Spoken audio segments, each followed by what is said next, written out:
Hi, everybody. I wanted to do a lesson this week that focused on Dias de los Muertos. I know that we've done some things over the last couple of weeks about Halloween, and I also wanted to acknowledge that Day of the Dead or Dias de los Muertos is also a very important holiday in Mexico. So just wanted to read you a little bit about it, and then I wanted you to hear this book, and then we'll do a project that we'll do this week and next week that focuses around how to make your own sugar skull drawing. So the Day of the Dead, El Dias de los Muertos, is one of Mexico's most important holidays. It actually spans 3 days from October 31st to November 2nd. And it is a time to remember loved ones now gone. Families prepare favorite foods of the departed and picnic at their graves. They adorn the graves with marigolds, the traditional flower of the dead, and strew paths of petals to lead the spirits to the offerings, which include, along with the delicious food, usually salt and water, symbols of ongoing life. The people dance, sing, and share memories of their loved ones, welcoming their spirits who are thought to return briefly to take part in the celebration. So with that, I wanted to play you this book to have you learn a little bit more about the tradition in Mexico. And then I'll walk you through how to draw your own sugar skull and how we're going to decorate it.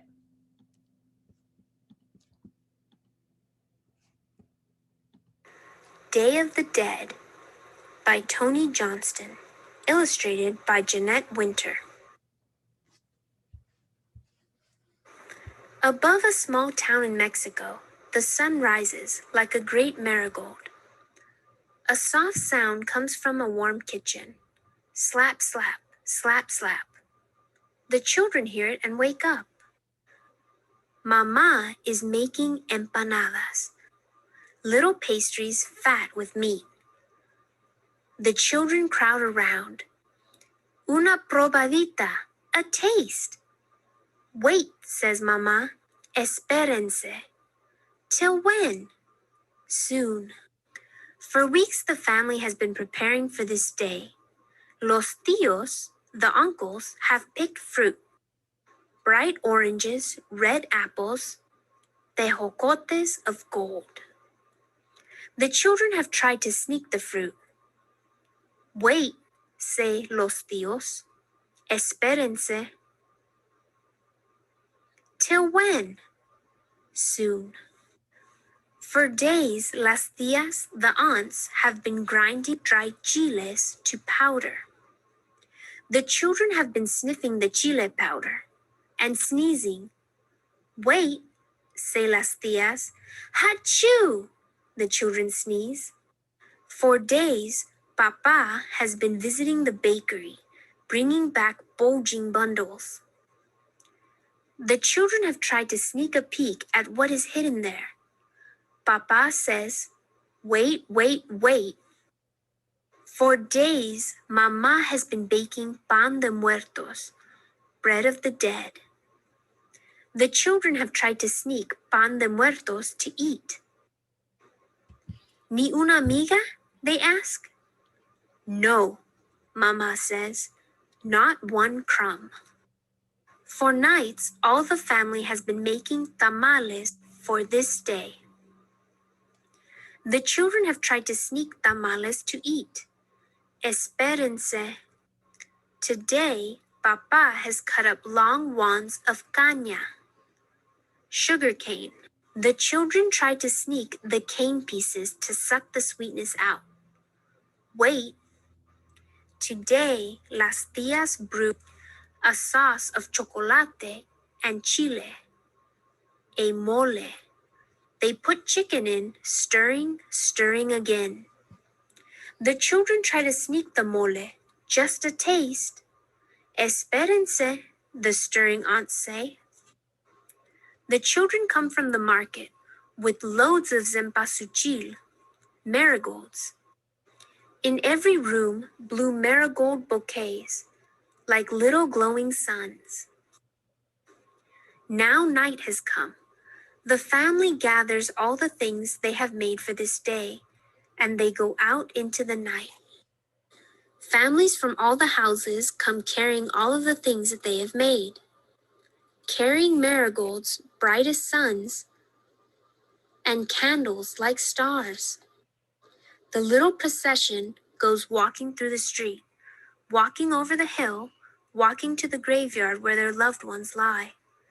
They go dropping a path of petals for the spirits to find their way.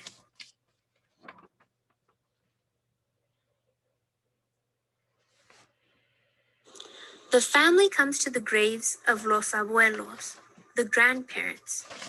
There they place salt and water in small bowls, and they place all the things they have made.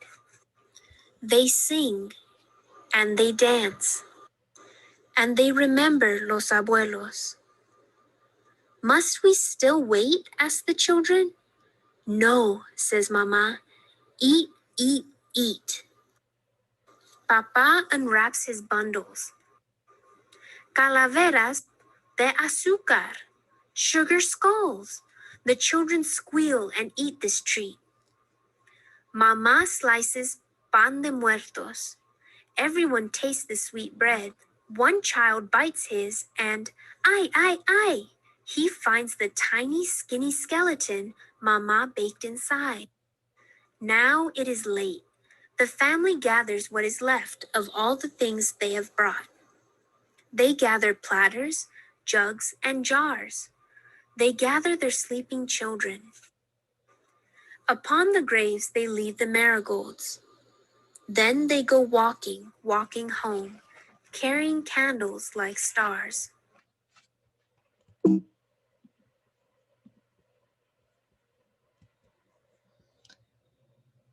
All right. So that is the book called Day of the Dead. And with that, I wanted to talk to you about, obviously, there's a lot of things in the book that hit on the importance of Dias de los Muertos. And one of the things they talked about in there were the sugar skulls. So I wanted to make this into an art project. And the art project is going to focus on shape, which is an element of art. And then also it's going to focus on symmetry. So symmetry is when something looks the same on one side as it does on the other side. So if you cut it right in half, you would have the same on both sides. So when I'm looking at my sugar skull, what I've done on the one side right here, I've done on the other side. So I'm going to walk you through how to do this and how we're going to decorate our sugar skulls with all kinds of different designs, patterns, floral designs, and then color them in nice bright colors. So first I wanted to walk you through how to actually draw the skull and how to prepare your paper. So the first thing we're going to do is you can just get out a plain white piece of paper like this. And I want you to fold your paper in half by lining up each edge and then just creasing it down. So I fold it once this way, the long way, and then I open back up my paper and then I fold it the other way. And I put my edges on the corners and then just push down. This is going to help us find that we're making our skull so that it's symmetrical and that we're going to know what we add on one side, we're going to add on the other side. All right, so the first thing I'm going to do is I'm just going to make some little dots so I have some guiding of how I'm going to draw.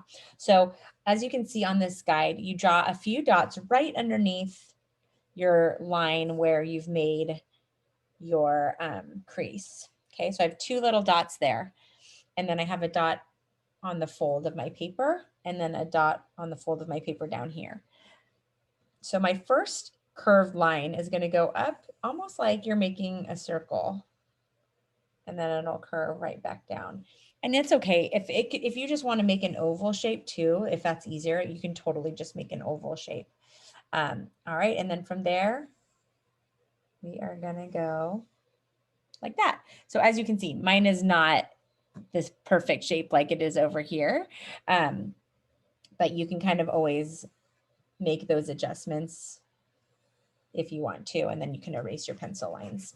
So you can figure out what makes the most sense for you. I had someone in a class that kind of drew more of a kind of a flat chin, and I thought that looked kind of cool too. So you can play around with how you want to draw that. Okay. Then the most important thing is that what you do on the one side, you do on the other. So if we're going to draw our eyes on this side, we're going to draw our eyes on that side. If we're going to draw our nose, I'm going to put my nose right in the middle, and they do kind of like an upside down heart. So you just do your best to have it go on each side of these 4 different quadrants of the paper. Then for the mouth, just draw a line like this. And then I use my curvy line. So I'm kind of making little mountains. And then my third tooth should be right on that line in the middle of the page. And then I can go the other way like this. And then I do the same underneath. So as you'll notice, whatever I'm doing on the one side, I'm doing on the other side. So now I can start thinking about how do I want to decorate my skull. You can use all different kinds of flowers, shapes, dots, leaves, and remember what you do on the one side, you want to do on the other side. So if I wanted to do some flower petals around my eye, maybe I just want to go around the top of the eye. That's okay, you know, then I just would make sure that I'm doing the same thing on the other side so that they look similar.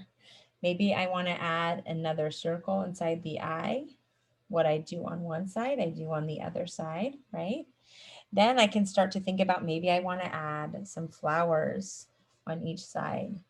So, and flowers can be pointy leaves, they can have the curly leaves, and you're really just, you know, maybe here you want to do some dots around the eyes. And then one of the things I wanted to point out is if you wanted to do something on the forehead, maybe you wanted to do like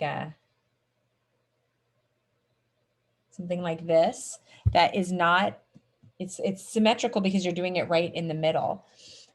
So whatever you're doing on the one side, you're also doing it on the other side. So you can kind of grow one large flower or one large shape in the middle, as long as it is going onto the both of the sides. So just wanted to give you some ideas to think about. You can create your own designs on your Sugar Skull. You can add your own details. Like there are things like spider webs and like where is the spider web? Oh, right here. And then this kind of looks like a crown to me. And then there's lots of kind of fun paisley shapes and diamonds. And then when you're done creating all of those details, then we're gonna color them in. So we're gonna work on this week, and in our next class that you have with me, we're gonna talk about this. We're gonna share, we're gonna maybe do some breakout rooms so you can talk about how you created symmetry in your drawing. So I hope you have fun with the project.